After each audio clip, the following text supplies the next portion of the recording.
Relieve na sa pwesto kining usa ka pulis corporal kinsa nag-viral nga nanion og armas nga perting pagkalangua sa Bino di Pataranta.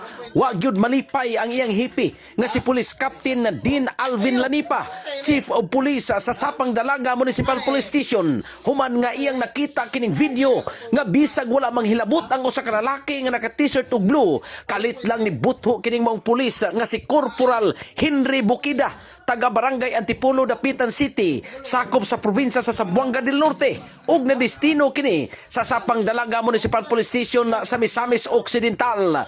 Matod ni Police Captain Lanipa, atong pitsa 21 nining bulana na hitabo sa gabi, ni uli ni sa ilang lugar si Police Corporal Henry kay di-off niya itong tungura.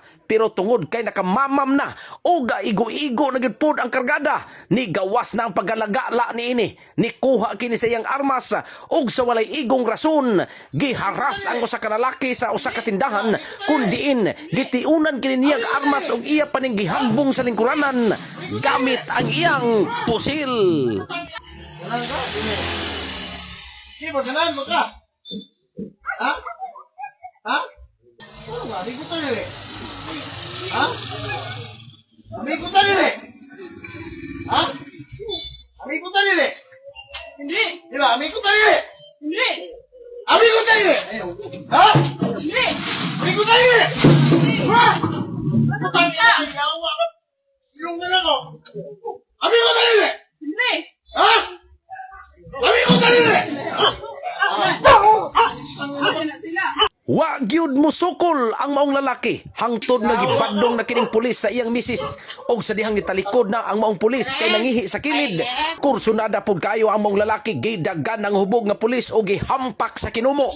Resultas pagkatimbuad ni Corporal Henry sa kanal ug dugay kining nakabakod, rason nga wa na kini makagukod pa sa lalaki nga iyang gitiunan. Matod ni Captain Lanipa, human sa mga pagitabo, iya dayong gitangtang si Corporal Henry sa iyang police station o floating na karon kini nga maong tawhana nga nag-atubang nagkaso sibo sa iyang nahimo.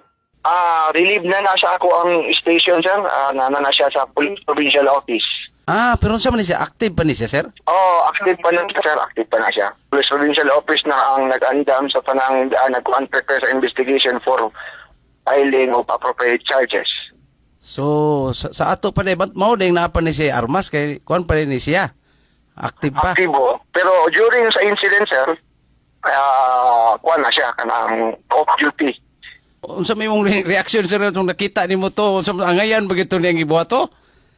Dili to maayo, sir. Dili to angayan. Dili may mo magikondina sa mga binuhatan ni Nana kay wala man na kuha sa PNP. Maog yun, no? O bisag ubag na atoy siya, bisa pa o giunhan pa to siya, pero dapat di gito niya buhaton, o bisa pagibikil siya atong lalaki. Nana, sir, kay kami, dahil kuha na naman trabaho, kay panalipod man o kay tabang sa mga nanginanglan. So may imuhang ikasulti ka, murag na damay po lagi na imuhang police station diha nga imong gi-assignan karon kay diha man day ni sigikan. Para ba? Wala tayong mahimo, sir. Dili, dawato na to. Ayun, wala man ta magkulang o panghimang noopod sa atong tropa. Kinahanglan dili gid mo engage sa mga illegal na binuhati na binaan ng pag-inom-inom in public. Regular na nato nga sila nga gipanghimangnuan na. In the heart of changing lives, ako si Brigada Alexander Librado sa 96.7 Brigada 2 FM Butuan, the Music and News Authority.